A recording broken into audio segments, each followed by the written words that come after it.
আসসালামু আলাইকুম, সবাইকে অনেক অনেক স্বাগতম জানাচ্ছি। প্রিয় শিক্ষার্থী, আশা করি সকলেই ভালো আছো। আজকে আমরা সামষ্টিক অর্থনীতির আরো কিছু বিষয় নিয়ে আলোচনা করব আশা করছি। তো আমরা প্রথমে যেটা নিয়ে আলোচনা করতে চাচ্ছি সেটা হচ্ছে মানি মাল্টিপ্লায়ার বা অর্থগুণক। আমরা যেটাকে বলি হচ্ছে অর্থগুণক। এই অর্থগুণক বা মানি মাল্টিপ্লায়ার বলতে আমরা আসলে কি বুঝি? আমরা এর আগে হচ্ছে অর্থের চাহিদা, অর্থের যোগান নিয়ে আলোচনা করেছিলাম। তো অর্থের যোগানের মধ্যে কিছু কিছু উপকরণ আছে যেগুলো হচ্ছে অর্থের যোগানের উপর প্রভাব বিস্তার করে, বা সেগুলোকে আমরা অর্থের যোগানের ফ্যাক্টরস বা উপকরণ সমূহ বলে থাকি। সেগুলোর মধ্যে রয়েছে আমাদের হচ্ছে মার্কেটে প্রচলিত সরকার কর্তৃক স্বীকৃত কাগজি মুদ্রা, ধাতব মুদ্রা। তারপরে রয়েছে আমাদের হচ্ছে ব্যাংকে আমরা যে অর্থ জমা রাখি তার চাহিদা আমানত বা বিভিন্ন সময় ভিত্তিক চাহিদা আমানতের যে অংশ যেভাবে আমরা অর্থ রাখি সেগুলো হচ্ছে আমাদের অর্থের যোগানকে মোটামুটি প্রভাবিত করে।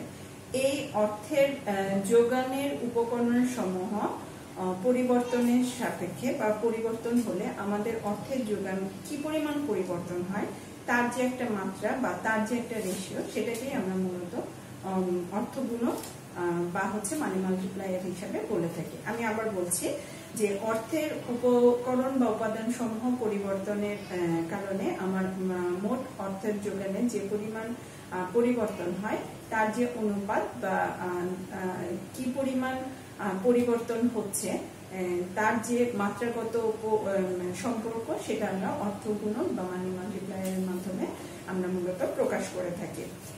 তো এখানে আমরা যদি হচ্ছে একটি সমীকরণের মাধ্যমে আমরা একটু ব্যাখ্যা করার চেষ্টা করব। তো আরেকভাবে আমরা অর্থগুণকটাকে ব্যাখ্যা করে থাকি, সেটাই হচ্ছে যে আমাদের অর্থ গুণকের আমরা অর্থের যোগানের মধ্যে আমাদের শক্তিশালী অর্থ বা হাই পাওয়ার মানি বলে একটা বিষয় পড়েছিলাম, যেখানে আমাদের হচ্ছে কারেন্সি এবং রিজার্ভ, অর্থাৎ আমাদের হচ্ছে মার্কেটে প্রচলিত সরকার কর্তৃক স্বীকৃত যে অর্থ বাজারে রয়েছে, বিদ্যমান রয়েছে সেটা, এবং আমাদের হচ্ছে কেন্দ্রীয় ব্যাংকে নির্দিষ্ট পরিমাণ যে রিজার্ভ রয়েছে তার যে সমষ্টি, সেটাকে আমরা হচ্ছে শক্তিশালী অর্থ হিসাবে ব্যাখ্যা করে থাকি।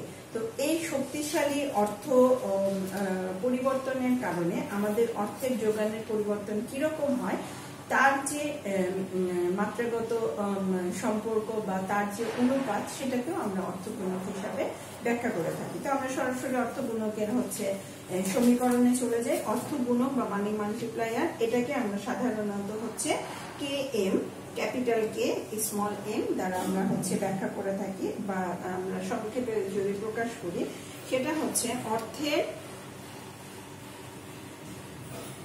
অর্থের যোগানের পরিবর্তন ডিভাইডেড বাই শক্তিশালী অর্থের পরিবর্তন। অর্থের যোগানের পরিবর্তন এবং শক্তিশালী অর্থের পরিবর্তন বা মুদ্রার পরিবর্তন যেটাকে বলি, অর্থাৎ আমার অর্থের গুণকটি হচ্ছে শক্তিশালী মুদ্রা বা অর্থের পরিবর্তনের কারণে অর্থের যোগানের কি পরিমাণ পরিবর্তন হচ্ছে সেটাকে আমরা মূলত বলে থাকি হচ্ছে অর্থগুণক বা মানি মাল্টিপ্লায়ার। আমরা যদি এটাকে আরেকটি সংক্ষেপে লিখি, আমরা change of MS money supply, change আমরা ডেল্টা দ্বারা সাধারণত পরিবর্তন বা চেঞ্জ বুঝে থাকি, change of money multiplier divided by change of MS money of high power money, যেটাকে এমএস আকারে ট্রিট করে থাকি। এটাকে আমরা আরেকটু যদি ব্যাখ্যা করি তাহলে 1+CR, এখানে সিআর হচ্ছে কারেন্সি আমানত অনুপাত। আমি এখানে লিখছি যে কারেন্সি আমানত অনুপাত CR, সেটাকে আমরা হচ্ছে মানি সাপ্লাই বলছি 1+CR, আর আমরা হচ্ছে MH বা চেঞ্জ অফ MH কে বোঝাচ্ছি হচ্ছে R প্লাস হচ্ছে CR। এখানে ক্যাপিটাল R হচ্ছে রিজার্ভ রেশিও, আমাদের হচ্ছে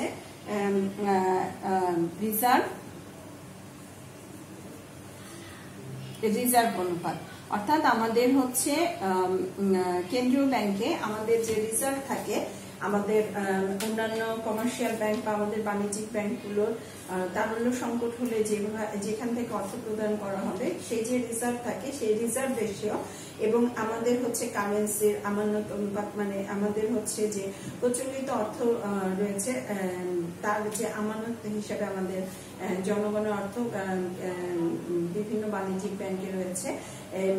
তো এই অনুপাতের সাপেক্ষে আমরা এখানে হচ্ছে হাই পাওয়ার মানি চেঞ্জটাকে বোঝাতে চাচ্ছি। এখানে আমি আবার বলি, আমরা প্রথমে বলছি যেটা যে অর্থের যোগানের পরিবর্তন ডিভাইডেড বাই শক্তিশালী অর্থের পরিবর্তন। শক্তিশালী অর্থের পরিবর্তন মানে change of high power money, M for money, S for হচ্ছে হাই পাওয়ার মানি। আর এখানে বোঝাচ্ছে চেঞ্জ অফ মানি সাপ্লাই অর্থাৎ যোগান। আমরা এটাকে হচ্ছে যদি ভাগ করে 1 প্লাস CR আর হচ্ছে 1 এখানে হচ্ছে RR প্লাস হচ্ছে CR। এখানে আমাদের দুইটা জিনিস একটু ভালো করে বুঝতে হবে, সেটি হচ্ছে একটি হচ্ছে আমাদের কারেন্সি আমানত অনুপাত বলতে আমরা কি বুঝি এবং রিজার্ভ অনুপাত বলতে আমরা কি বুঝি, এই দুটির সঙ্গে একটু ভালো করে বোঝার চেষ্টা করবে। একটি হচ্ছে ব্যাংকের সাথে, বাণিজ্যিক ব্যাংকের সাথে কেন্দ্রীয় ব্যাংকের যে আমানতের বা লেনদেনের জন্য বা তাদের হচ্ছে তারল্য সংকট হলে যেখান থেকে তাদেরকে সাহায্য করা হয় সেটাকে আমরা বলছি রিজার্ভ অনুপাত।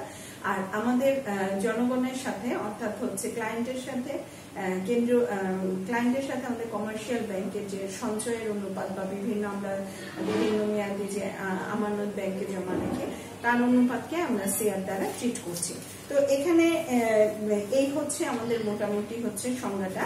আমরা এবার যদি এইখানে মানি মাল্টিপ্লায়ারের সাথে আমরা CR RR এগুলোর সাথে যদি সম্পর্ক নির্ধারণ করতে চাই তাহলে আমরা যে জিনিসটা ব্যাখ্যা করতে পারি সেটা একটু আমরা দেখি।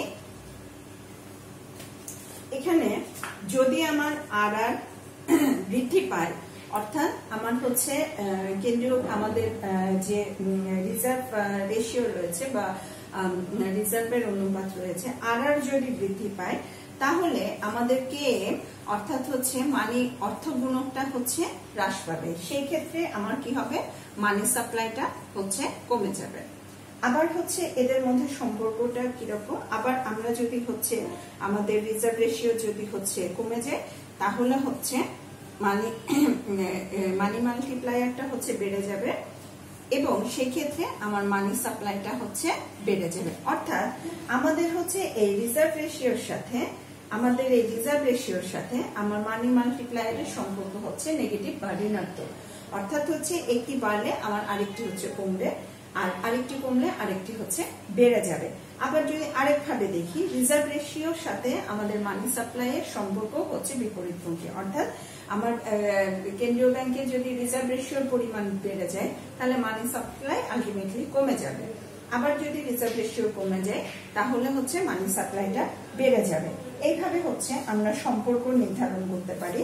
তো তোমাদের সাধারণত আমরা এখানে যেটা মানি মাল্টিপ্লায়ার বা অর্থ গুণকের ডেফিনেশন এবং কিভাবে আমরা অর্থ গুণক আমাদের অর্থ গুণকের উপকরণ সমূহ বা আমাদের রিজার্ভ রেশিও কিভাবে আমাদের মানি মাল্টিপ্লায়ারকে প্রভাবিত করে, কিভাবে মানি সাপ্লাইকে প্রভাবিত করে, এটা আমরা এখানে বোঝাতে চেয়েছি। তো তোমরা এখানে হচ্ছে CR এর সাথে KM এর রিলেশন কিছু এগুলো হচ্ছে আমাদের একটু চেষ্টা করতে হবে, একটু বোঝার চেষ্টা করবে।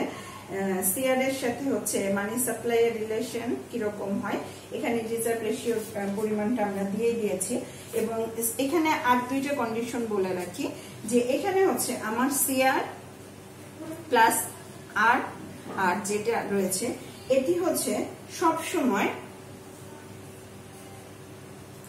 1 এর থেকে ছোট হবে, কিন্তু হচ্ছে আমি একটু মুছি,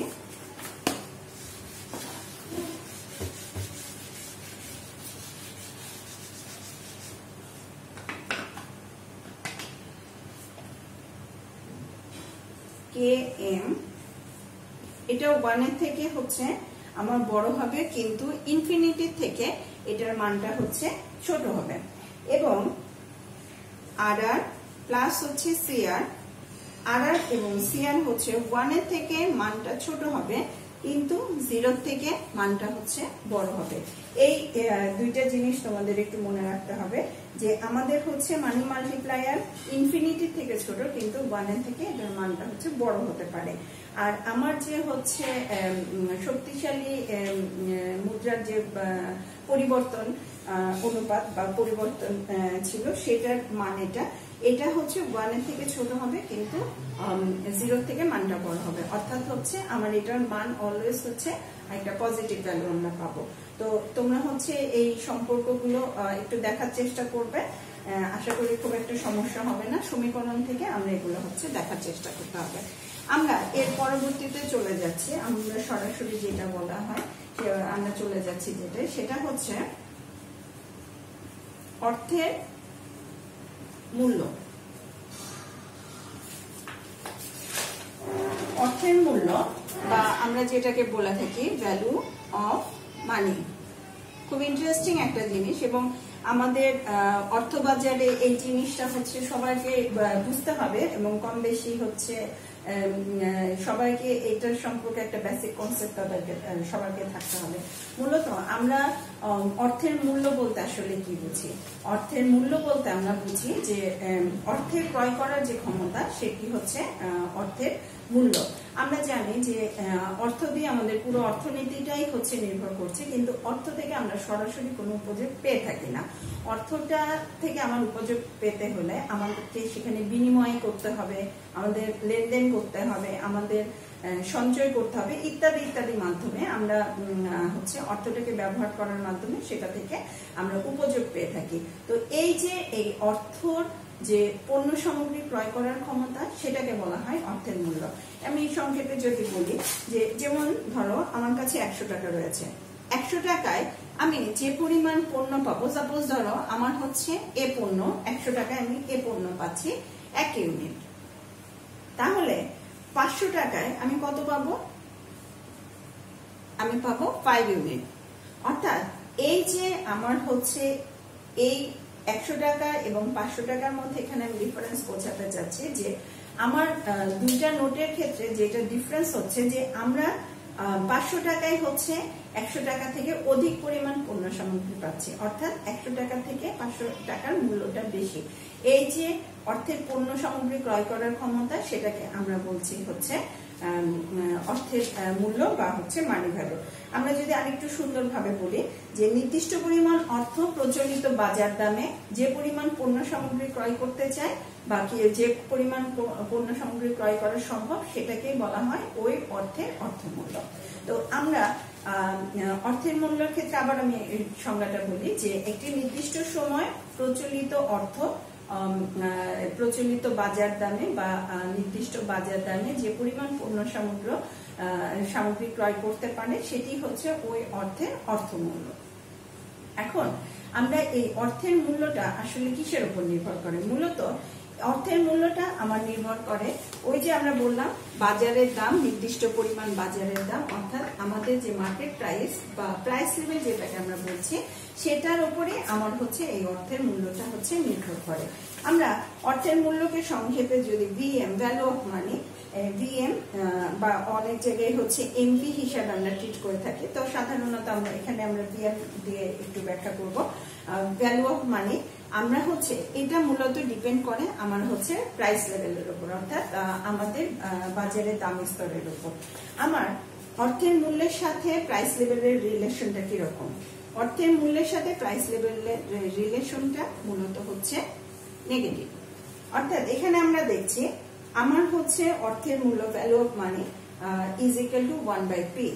এখানে আমরা যেটা বোঝাতে চাচ্ছি যে প্রাইস যদি বেড়ে যায়, তাহলে হচ্ছে আমার ভ্যালু অফ মানিটা হচ্ছে কমে যাবে বা মানি ভ্যালুটা কমে যাবে, আর যদি প্রাইস কমে যায় তাহলে হচ্ছে মানি ভ্যালুটা হচ্ছে বেড়ে যাবে। অর্থাৎ প্রাইসের সাথে আমার হচ্ছে ভ্যালু অফ মানির হচ্ছে রিলেশনটা হচ্ছে নেগেটিভ। আমরা সাধারণত নেগেটিভ রিলেশন, পজিটিভ রিলেশন হলে কার্ডের মাধ্যমে সুন্দর করে ইকোনমিক্স আমরা এক্সপ্লেন করে থাকি। তো এখানেও আমরা দেখছি তাদের মধ্যে সম্পর্কটা নেগেটিভ। আমি যদি একটা নিউমেরিক্যাল ভ্যালু বা একটা বাস্তব একটা উদাহরণ দিই, সাপোজ আমার কাছে 200 টাকা রয়েছে, আমার কাছে 200 টাকা রয়েছে, আমি 40 টাকা করে যদি চাল কিনি তাহলে 200 টাকায় আমি পাবো হচ্ছে 5 কেজি চাল।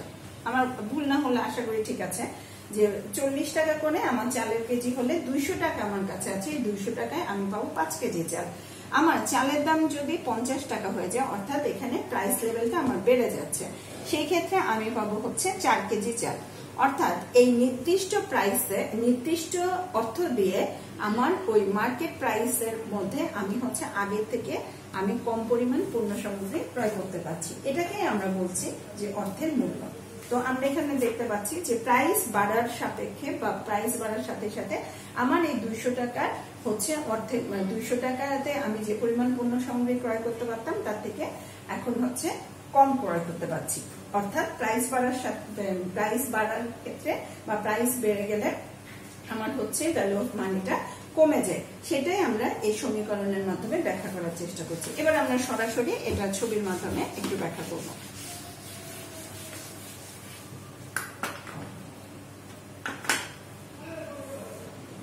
আমরা ভূমি অক্ষে যদি হচ্ছে আমরা লম্ব অক্ষে প্রাইস দিচ্ছি এবং ভূমি অক্ষে মানি ভ্যালু বা ভ্যালু অফ মানি দিচ্ছি, তাহলে আমরা দেখেছি যে আমাদের সমীকরণটা ছিল VM সমান 1/P।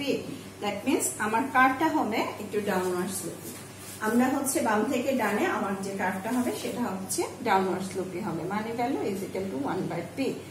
আমরা প্রাইস লেভেল যদি P1 হয়, প্রথম মানি ভ্যালু হবে P1। প্রাইস লেভেল কমে গেল P2, সেই ক্ষেত্রে আমার মানি ভ্যালুটা হচ্ছে বেড়ে যাবে।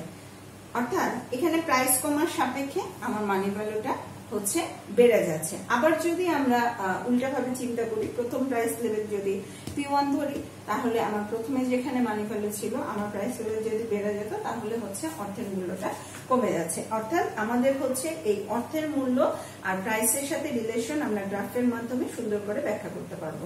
সাধারণত শিক্ষার্থী আমাদের হচ্ছে এই প্রশ্নটা বা আমাদের অর্থবাজার বোঝার জন্য আমাদের এই value of money, money multiplier, এগুলো হচ্ছে সংক্ষেপে হচ্ছে জানতে হয় এবং কিছু বেসিক কনসেপ্টের মাধ্যমে আমাদের যে মূলত মানির যে তত্ত্বগুলো রয়েছে অর্থাৎ থিওরিগুলো রয়েছে সেগুলো হচ্ছে বোঝার ক্ষেত্রে আমাদের এই ধারণাগুলো থাকতে হয়।